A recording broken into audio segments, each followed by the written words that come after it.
ঈদের মাত্র আর একদিন বাকি। সকাল হলেই ঈদ।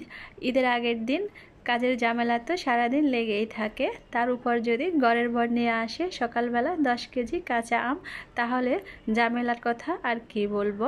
আসসালামু আলাইকুম ভিউয়ার্স, ইজি কিচেন হান্টের আজকের আয়োজনে আপনাদের সবাইকে আমন্ত্রণ জানিয়ে শুরু করছি আরও নতুন একটি এপিসোড। আশা করি আমার আজকের ভিডিওটি আপনাদের একটু হলেও ভালো লাগবে। চলুন সম্পূর্ণ ভিডিওটি দেখে নেওয়া যাক। তো ভিডিও শুরুতে যা বলছিলাম, কালকে সকালেই কোরবানি ঈদ। ঈদের আছে মাত্র আজকের দিনটা বাকি। আর আজকে সকালে বর মহাশয় বাজার থেকে নিয়ে এসেছেন 10 কেজি কাঁচা আম আচার করার জন্য। এইদিকে আমার এখনও ঈদের জন্য কোনো প্রকার মশলা গুছানো হয়নি। সব ধরনের কাজই মোটামুটি এখনও এলোমেলোই রয়ে গিয়েছে। তার উপর আমের আচারের জন্য বাড়তি মশলা তৈরি করার ঝামেলা তো থাকলোই। আর আমগুলো যে এখন রেখে দিয়ে পরবর্তী 2-1 দিন পর আচার তৈরি করব সেই উপায়ও নেই। কারণ ঈদের পর দেখা যায় কি মেহমান আসার ঝামেলা তো থাকবে, এছাড়াও নিজেও 2-1 জায়গায় বেড়াতে না গেলে নয়। তো সেজন্য আমি বাধ্য হয়ে এত ঝামেলার মাঝে আজকে আচার তৈরি করে নিচ্ছি। এদিকে আমাকে যে সাহায্য করবে এমন কেউ হাতের কাছে নেই, কারণ আমার হেল্পিং হ্যান্ড আপাও ঈদের ছুটিতে বাড়িতে চলে গিয়েছেন। এখন একা একা নিজেরই সব ধরনের ঝামেলা পোহাতে হবে।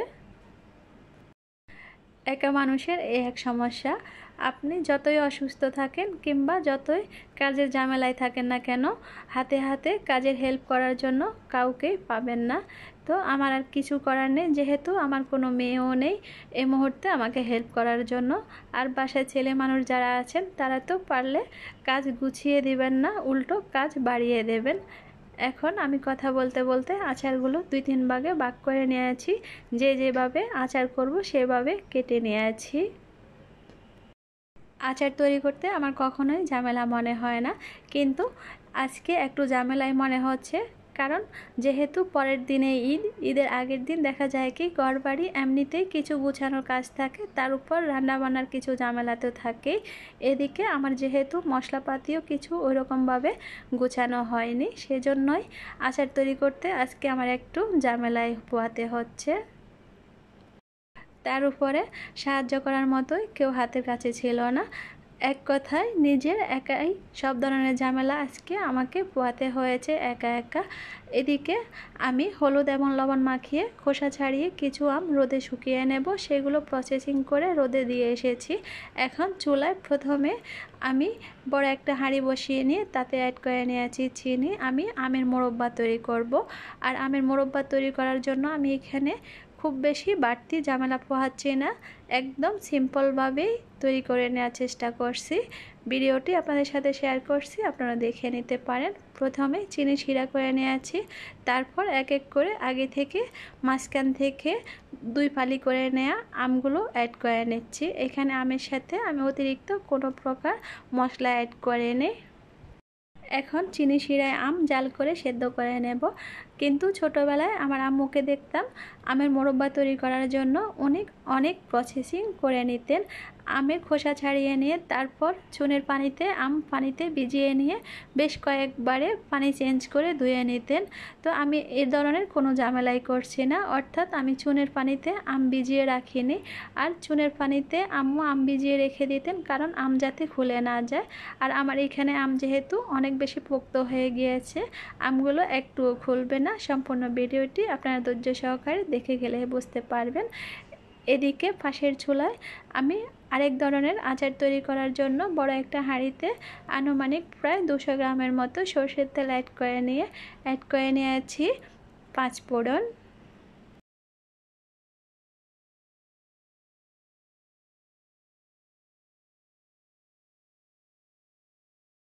পাঁচফোড়নও আমি আন্দাজ করে প্রায় 3 থেকে 4 টেবিল চামচ পরিমাণ অ্যাড করে নিয়েছি। আর পাঁচফোড়ন অ্যাড করার সময় চুলার আঁচ একদম লোতে ছিল। একই সাথে অ্যাড করে নেব বাকি মশলা। তো আমার যেহেতু চ্যানেলে আগে থেকে আমের আচারের অনেক রেসিপি দেওয়া আছে, সেজন্য এখানে এক এক করে আর আলাদা করে আপনাদেরকে মশলা অ্যাড করার কাজটা দেখিয়ে দিচ্ছি না। সব ধরনের মশলা অ্যাড করা হয়ে গেলে যখন চারপাশ থেকে এভাবে তেল ছেড়ে দেবে, তখন অ্যাড করে নেব আম। যে কোনো আচার তৈরিতে অবশ্যই চেষ্টা করবেন হোয়াইট ভিনেগার বা সাদা সিরকা অ্যাড করতে। আমি কথা বলতে বলতে হোয়াইট ভিনেগারই অ্যাড করে নিয়েছি। এখন আগে থেকে কেটে রাখা আম অ্যাড করে নিচ্ছি। এখানেও আপনারা লক্ষ্য করলে বুঝতে পারবেন আমি আমের সাথে কোনো প্রকার হলুদ লবণ কিছুই মিক্স করে নিই, এবং আমি সরাসরি কেটেই এভাবে অ্যাড করে নিয়েছি মশলার সাথে। এখানে অনেকে আমের আচার তৈরি করতে গিয়ে দেখি কি আম রোদে শুকিয়ে নেন 2-1 দিনের জন্য। এই ধরনের কোনো কিছুই করার প্রয়োজন নেই। আচার এমনিতেই ভালো থাকে যদি কিছু টিপস ফলো করা যায়। প্রথমত আচার তৈরিতে ভিনেগার তো অবশ্যই দেবেন। দ্বিতীয়ত আচার এমনভাবে জাল করে নেবেন যাতে করে আম থেকে যেই পানিটা বের হবে সেই অতিরিক্ত পানিটা সম্পূর্ণ শুকিয়ে গিয়ে মশলার চারপাশে তেল ছেড়ে দেয়।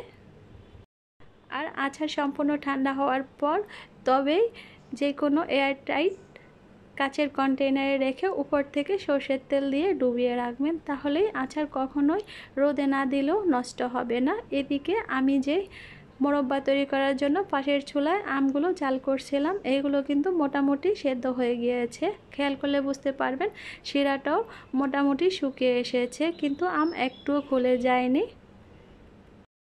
যেহেতু বাজারে এরই মাঝে পাকা আম আসা শুরু হয়ে গিয়েছে, তার মানে কাঁচা আম খুব ভালোভাবে পোক্ত হয়ে গিয়েছে।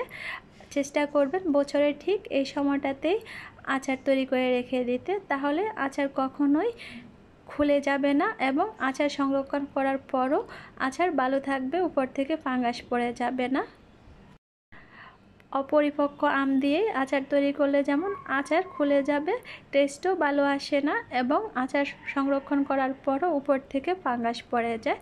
আমার পাশের চুলায় রান্না করতে থাকা আচারগুলো কুক হয়ে গিয়েছে। ঠিক এ পর্যায়ে আমি চুলা থেকে নামিয়ে নেব। তাহলে ফ্রেন্ডস, আমার আজকের ভিডিওটা এখানে শেষ করলাম। দেখা হবে অন্য কোনো ভিডিওতে। আল্লাহ হাফিজ।